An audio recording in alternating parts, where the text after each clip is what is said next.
Thanks for having me, guys, and looking forward to the first game, but all is well over here, and I'm excited to chat with you guys. Thanks, Cristian.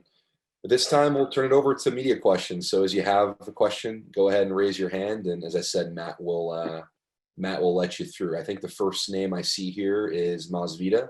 And assuming his line is unmuted, and I think it is, go ahead, Maz, and ask your question. Yeah, hey, Cristian, thanks a lot for doing this. Question is just, what's the experience been like, and how are you excited for that first touch on, on Friday?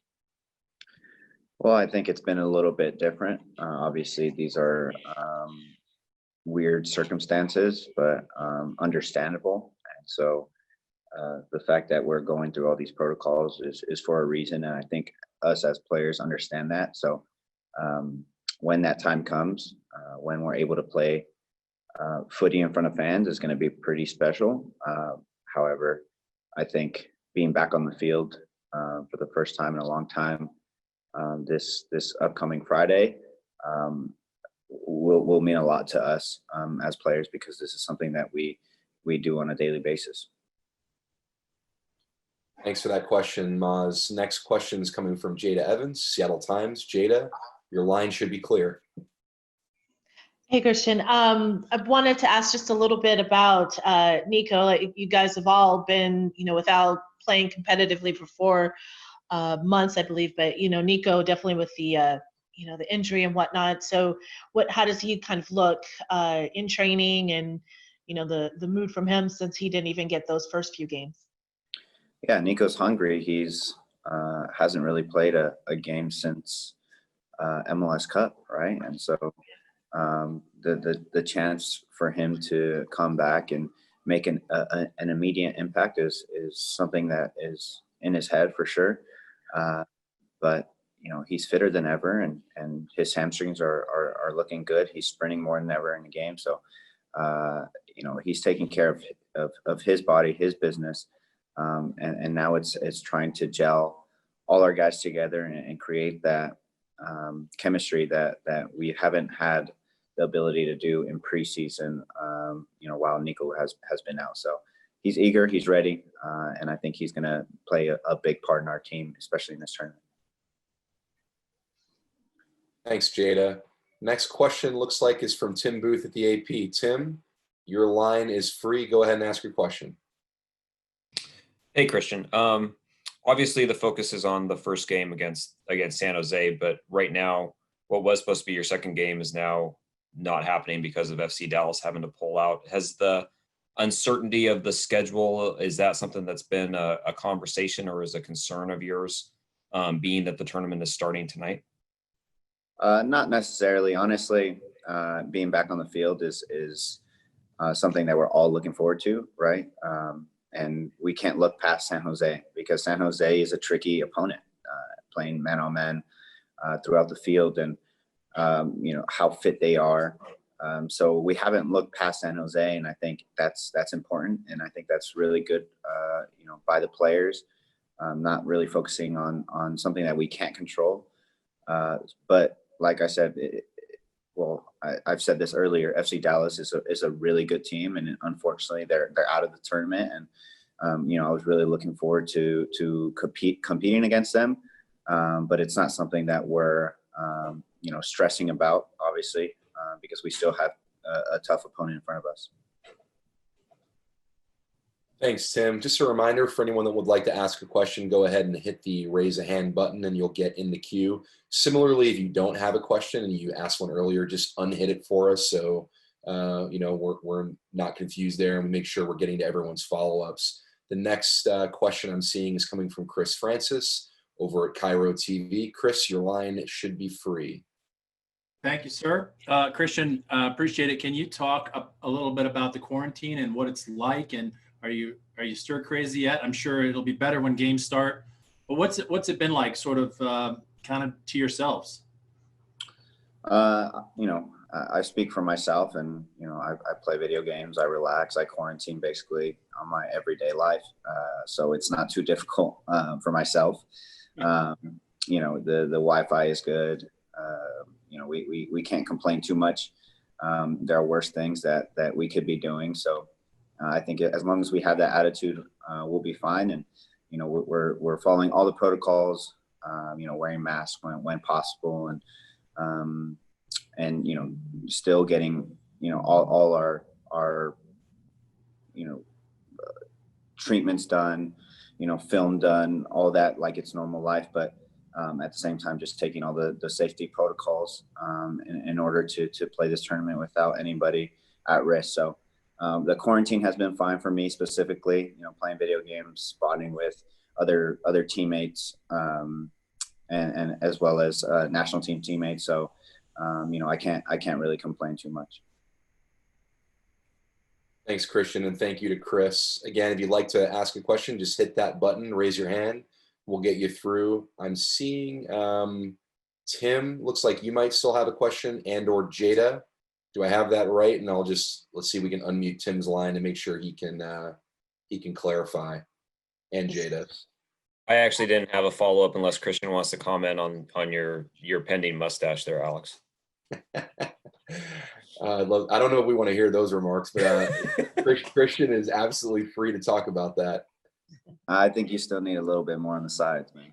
Yeah, plenty of room for growth there, no pun intended. And I don't know how I'm going to come back from that. So thanks to Tim. Jada, did you have a follow-up? Yeah, I do. Christian, I wanted to know, like you said that you're used to quarantine type thing with video games, but as far as testing and being in this bubble, was there anything different that you had expected versus what you did experience? I don't know if there was any, hesitation or anything like that heading into the bubble versus what it actually is. There's always hesitation, being away from home. But at the end of the day, it's our job to play soccer. It's something that we enjoy to do. We want to practice as a team. We want to stay fit. It is in our livelihood. It's just in our blood, and I think players see it that way. However, yeah, there's hesitation to come always, with the amount of viruses that are out, especially in Florida. It's certainly interesting times, and but the most important thing is to trust our teammates, trust ourselves, to do our part, and wear a mask when asked, follow all the protocols, and when the testing does come back positive, we take the biggest measures that we can. But until now, we're doing a great job, and really proud of the team for doing their part. But we're excited to play soccer again. We're excited to be back on the field. But it's something I think as players we understood what we were getting into, and I think we've done a good job of following all the protocols. Thanks, Jada. We'll go over to Jeremiah Oshan next, and then we'll have Mickey Turner follow Jeremiah for the next two questions. Jeremiah, your line should be free. Hey, Christian. Has there been anything from inside the bubble that has felt, I don't know, particularly strange, or is your kind of day-to-day living not really that different than what it was, aside from being in a hotel, obviously, but is there like something that has stuck out to you as being like, oh yeah, this is a good reminder that we're in a bubble, essentially? Yeah, I mean, the training times, in particular have been rather interesting. 10:30, 9 o'clock at night, 10:30 in the morning, 9 o'clock at night. Interesting times for sure. And when you leave the bubble, you have to be quarantined. You have to get tested, make sure that you come back negative before you see the team. And so for those people that do leave the bubble, have to go through this protocol, this insane protocol to get back with the boys, on a team. So that's the interesting part. Throughout the day, obviously not doing much, and then training at night is the really interesting one for me, because I've never experienced that. Houston, Dallas has, but that's something that we, with Seattle haven't seen in a really long time. I mean, we do it on the road, but we don't do it on a regular basis. So that's the interesting part. And then, obviously when you see friends, and for me, my older brother, you don't talk to them very often. You don't talk to them for a long period of time. It's just a hello, it's just a goodbye, and you carry on with your day. Thanks, Jeremiah. Mickey, you are up and your line should be free. Hey, Christian, thanks for doing this. Just had a question about all of the new signings. You guys have obviously signed quite a few young players. So just wanted to get your thoughts on how they have looked in training and how they're dealing with being in this unusual situation. Well, I think it's a really good opportunity for them to prove themselves. Obviously we're training. If they show up, fit, fitter than most, they're going to shine a little bit more. So it's vital for them to do the little things during this crazy time to really push forward and show what they're capable of. So been impressed with all the youngsters, especially one of the latest signings, Shandon, a player that has that extra ability to take players on, as well as Ethan, who works his butt off, and listens. He's a sponge on the field, which is really good to see. Josh doing his thing. You go on and on. These kids are willing to learn. They're willing to put in the effort, as well as take chances and be willing to compete against these senior players. Thanks, Mickey. Again, if anyone would like to ask a question, be it a first-time question or a follow-up, go ahead and hit the raise hand button, and Matt Winter will let you through. Not seeing any new first-time asks, but I am seeing Jeremiah still has his hand raised. Jeremiah, did you have a follow-up? I guess that's no. No, I didn't realize that I had to actually put my hand down. No problem. We're all learning together. And as I said at the beginning of the call, this will be what you guys use for press conferences. So we'll be in this forum moving forward for the games. Maz, I see you raised your hand again, which is totally fine. Your line should be free. Thanks, sir. Hey, Christian, just what's been the mood in terms of the practices, when you guys are on the pitch, just what's that's been like? If you could give us a little bit of an insight on that in terms of the practices. Well, you try to get all you can done in the shortest amount of time, in terms of getting all our numbers up for what the staff wants, but also the tactics, as well as trying to stay out of the sun and let the sun drain your energy. So, combining the three of those things is really important for us on the field, because we understand that it is hot, it is humid, but teams are all dealing with the same issue. It's not something that we're going to be complaining about. So we have to just get on with it. It's going to be hot, it's going to be humid. So we deal with it and we get stuff done. But I think the more chances we take, the better off we'll be on the field. So, whether that's taking a chance to press a player as a unit, as a team, we'll have the ball more often than we think. So taking those chances and be willing to take some risk rather than just sit back and absorb all the pressure. So that's something that we're looking to do, but on the practice pitch, it's combining those three things and trying to not let the sun drain all our energy. Thank you. Thanks, Maz. I see Jeremiah's got his hand raised again, which I'm guessing is not an accident since he just chimed in. So again, Jeremiah, your line should be open for another question. Yeah, so I apologize if this has been asked already, but I'm just curious, like, we've seen reports from, anonymous and named people that have expressed varying degrees of concern or that they feel completely safe. But how would you describe your level of comfort in terms of the safety protocols and your comfort with just being out there in the first place in light of everything else that's going on? Well, I think it's, tolerable. It's something that we can do, for a certain amount of time. But it gets extensive, right? If you spend more time here and you feel obviously safer at home, but at the end of the day, it's tolerable. It's something that we deal with. We as MLS players had agreed upon this tournament.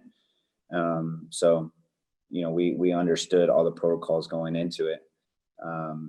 However, at the end of the day, wherever you are, it's you're not going to be completely 100% safe. If you're out in public. So at the end of the day, we're only leaving here for training, and that's I think the most important thing, because we're trusting our teammates at this point. We're trusting ourselves to do the right thing. And, sometimes you may ask a lot from players, but I don't think this is much in terms of, following the protocols, doing your part, wearing a mask. And that goes for, the safety of the general public. You wear a mask, to do your part, and don't risk somebody's life just because you're not wearing a mask. So at the end of the day, I feel okay with our situation. I feel fine that we're going through all of this, because I trust my teammates and I trust the inner circle around me. So as long as we do continue to do and follow these safety protocols, we'll be fine. A real quick follow-up to that. What is how much are you getting out of your apartment, your hotel room now compared to when you were at home? Are you actually able, is it similar that you're mostly in your hotel room when you're not training and you're not working, or are you able to actually in some ways have more freedom there than you were when you were back in Seattle? I certainly have less freedom here, but rightfully so. Obviously, we get to see, enjoy the sun for a bit. We can go outside, we can have a coffee,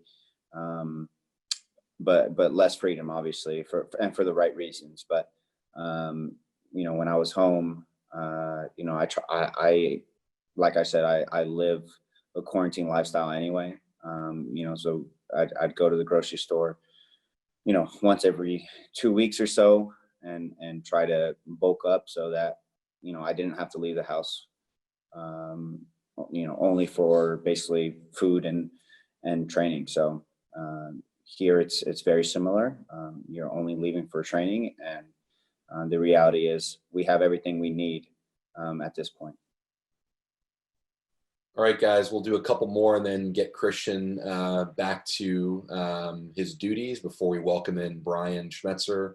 I am seeing Niko. You've got a first-time question here, so we're going to bring you off mute. Mickey, I see you have a follow-up. We'll get to you next. And if there are no other questions, that will likely do it. At this time, we'll hear from Niko Moreno.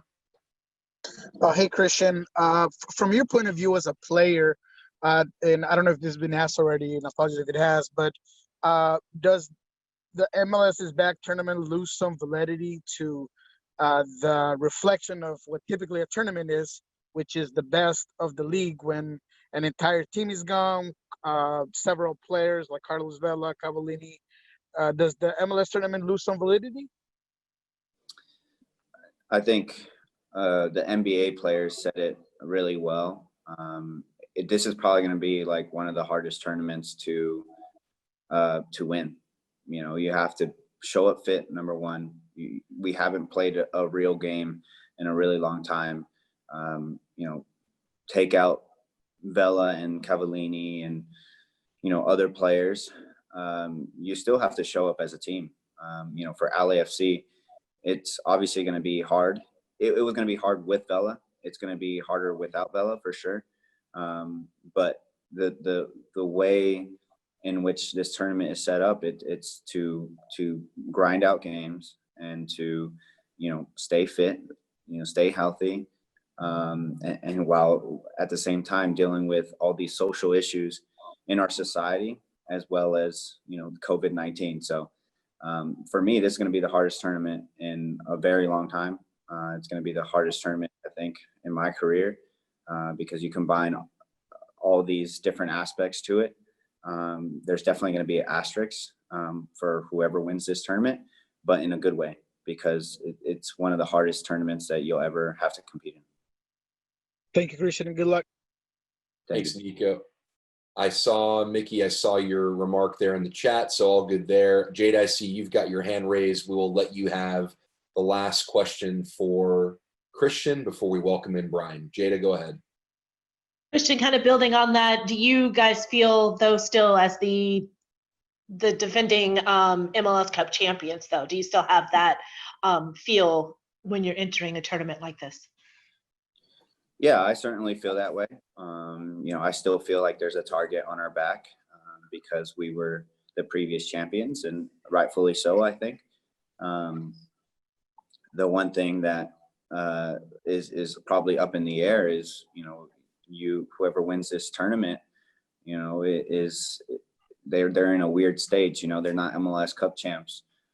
It's just a tournament in the middle of our season that is still up in the air. So who knows when that time comes, but we certainly feel like we're the defending champions and that we have a target on our back. So we're going to have to, be prepared to get everybody's best game. Thanks. Cristian, you've been more than generous with your time as always. It's great seeing you. Good luck on Friday, and I'm sure we'll talk to you soon. All right. Sounds good, brother. You stay safe, man. We'll do, pal. All right, guys, we're going to let Cristian depart the station here, and Corey Sincer is going to get our head coach, Brian Schmetzer, squared away next. So just bear with us while we make this transition.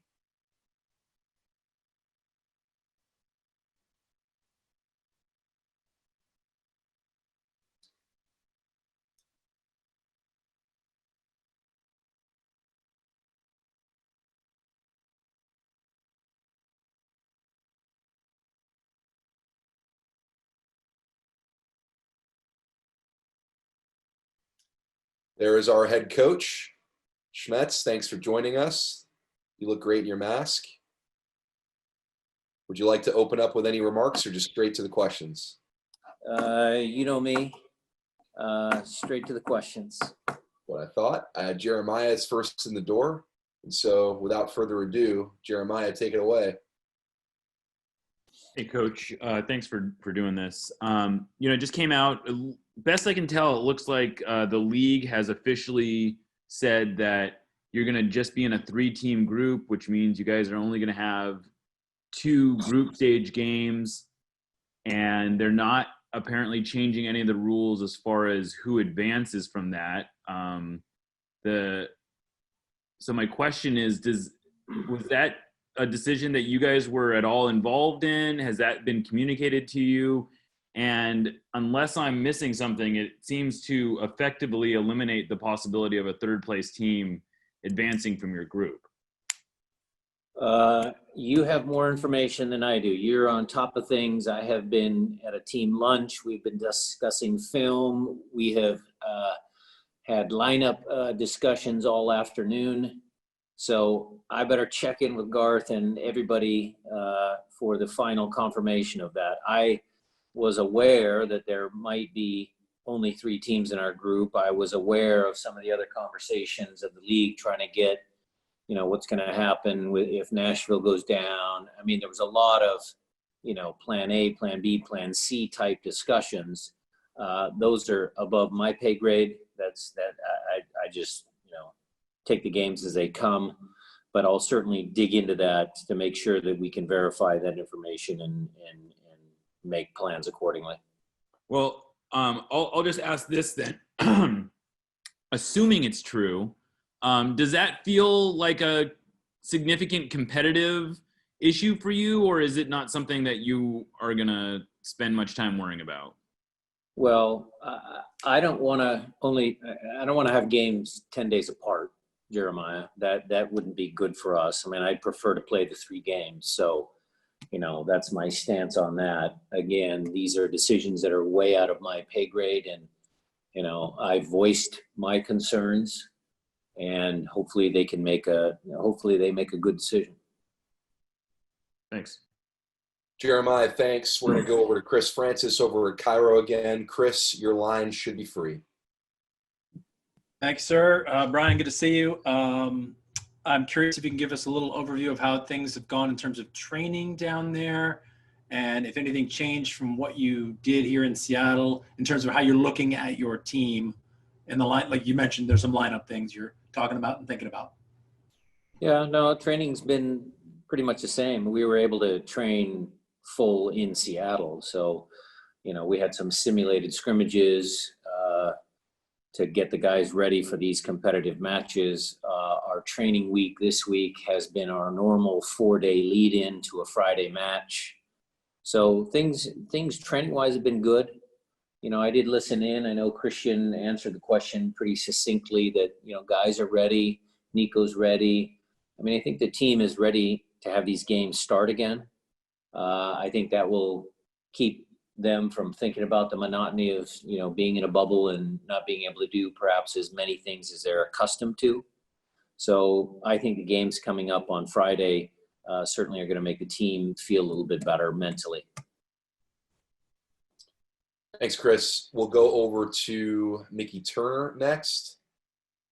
Sounder at Heart, The Athletic, numerous other publications. Mickey, go ahead. Your line is free.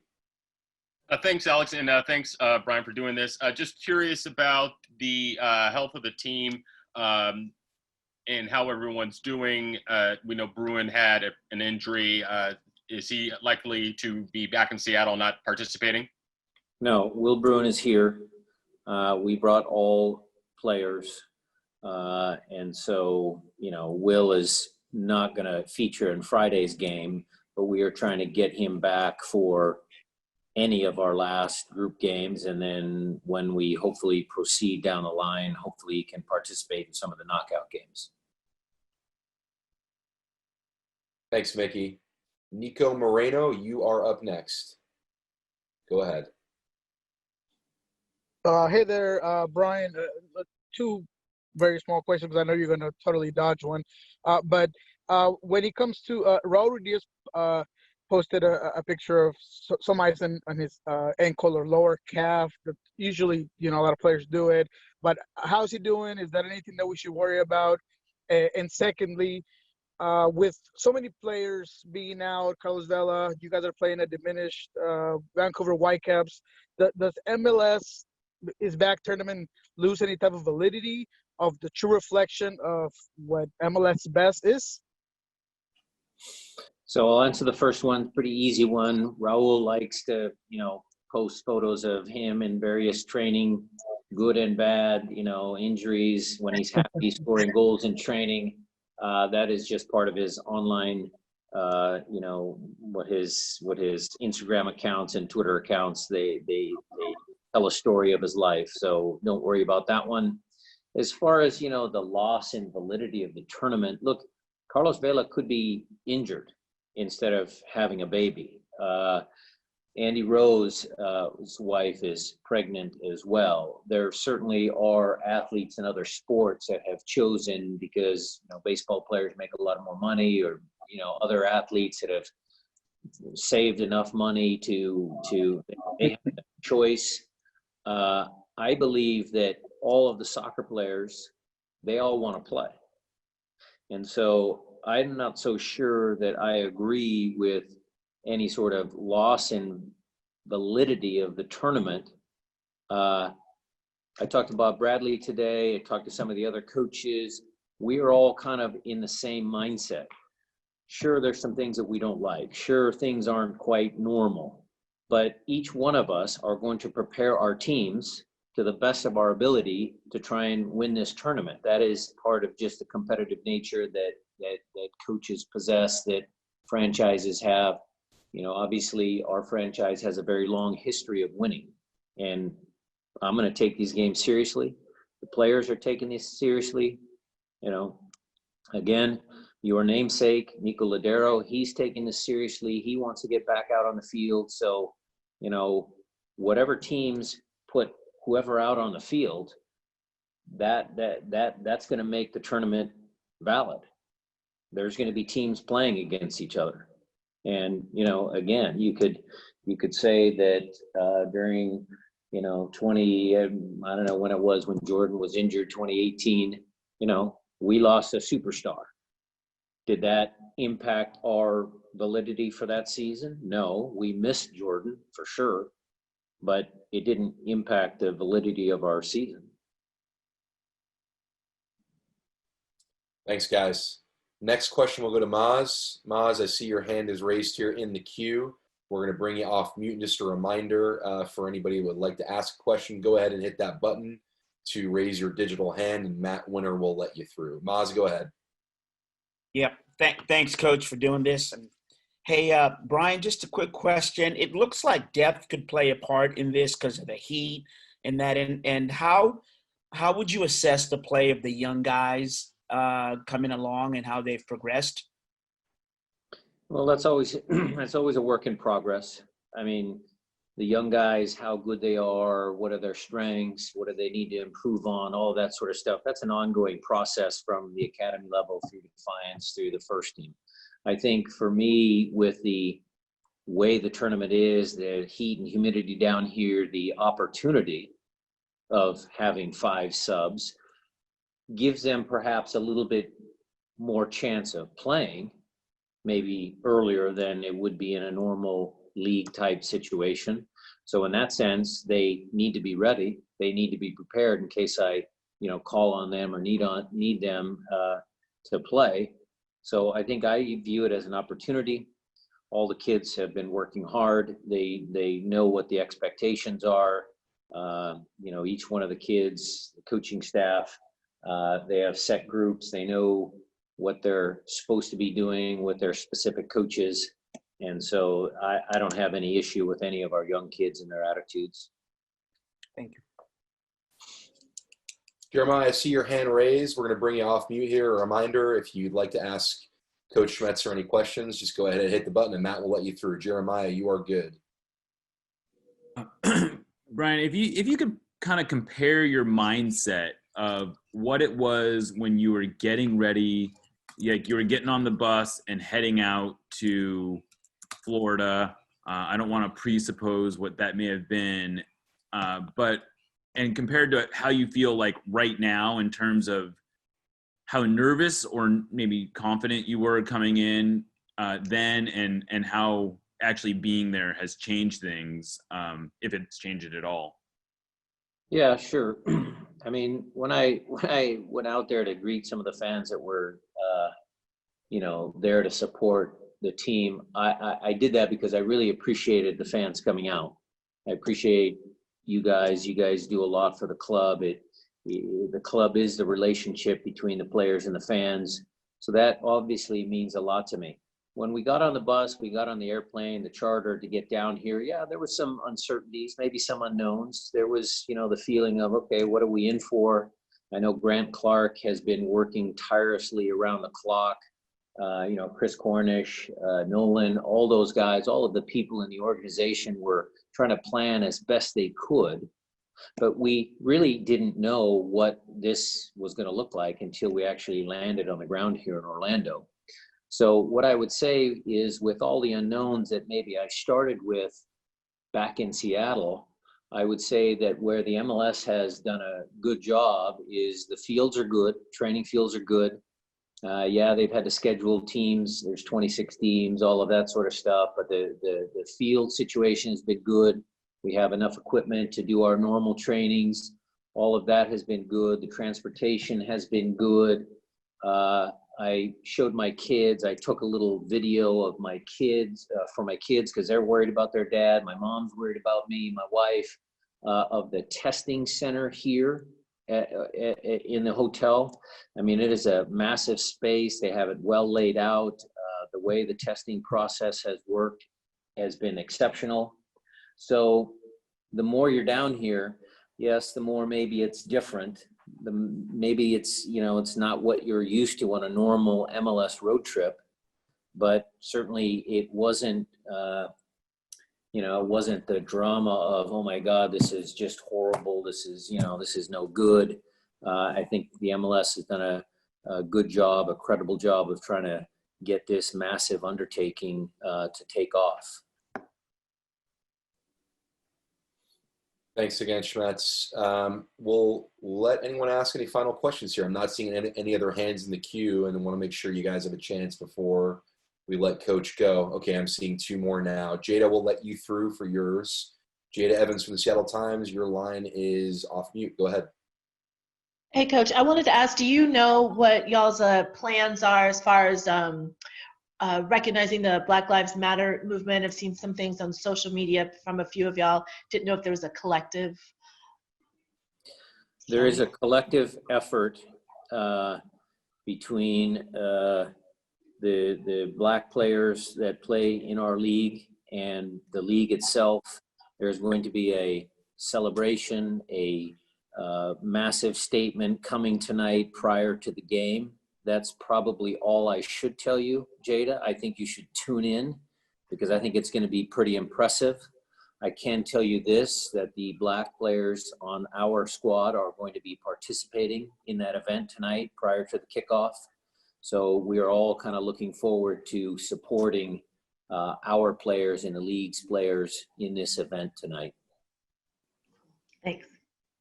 Thanks, Jada. Niko, I see you've got a follow-up here. Go ahead and ask it. And before we bring you off mute, I will just remind everyone one last time. If you'd like to ask a question, go ahead and hit the button. Otherwise, Niko is likely going to be our last question here. Go ahead, Niko. Hey, Brian. You have praised Shane O'Neill quite a few times. I've talked to Gonzo on another occasion. He was very complimental of what Shane O'Neill has done.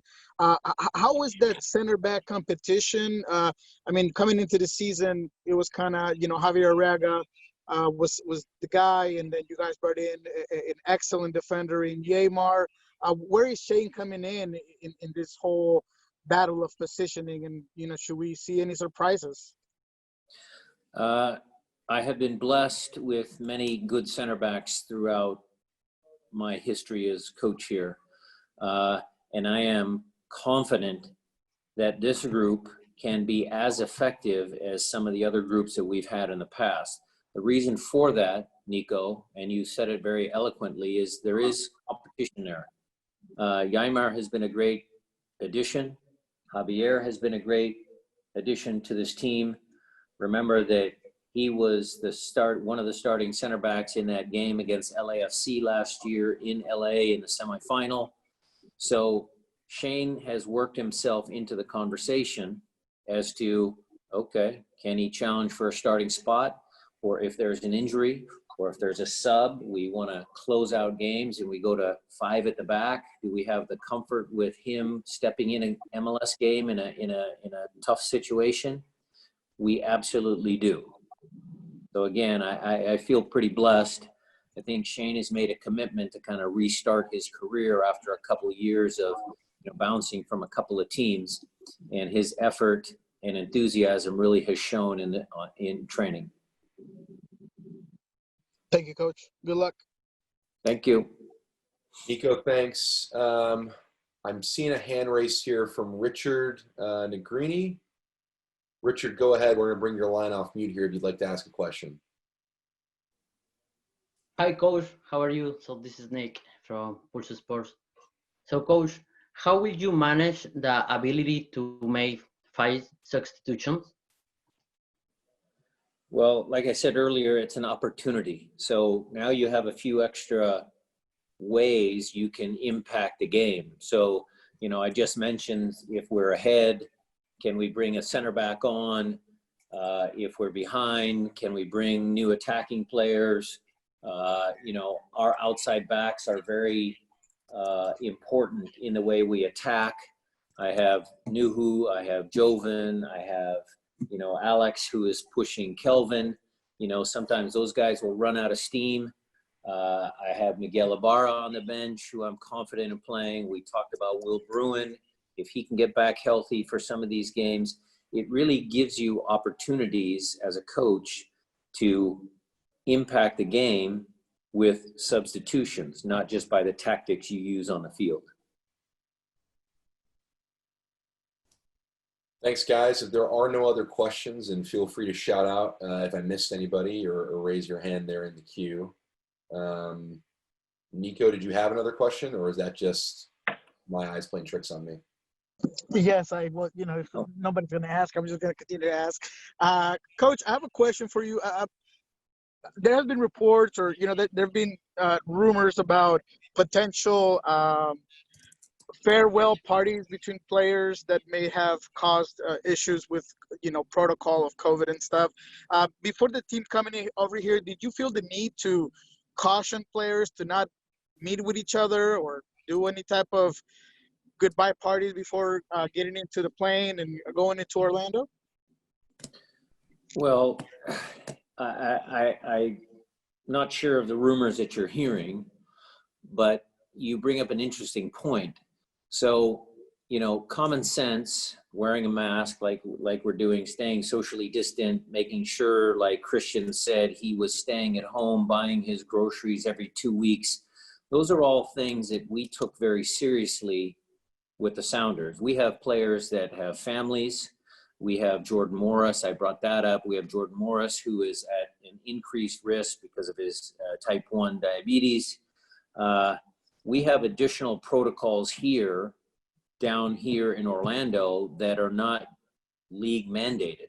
So when any of our players leave their room for whatever reason, to go downstairs to eat, to go to a training session, or, you know, just even get a cup of coffee or something, they cannot go back upstairs to the 8th floor and just immediately go into the training room or the equipment room. They have to go back to their individual room first and wash their hands and make sure they have their mask. And, you know, we don't allow them to socialize with other teams. We have put into place, and I know you guys are going to say Joven Jones did, but that is, you know, one of the small little things that, you know, you can't always protect. But we have suggested to our players to limit the contact in between teams. Our 8th floor is very secure. We don't allow anything up there that would jeopardize anybody catching COVID-19. So we took it very seriously before we left Seattle, and we're continuing to take it very seriously now.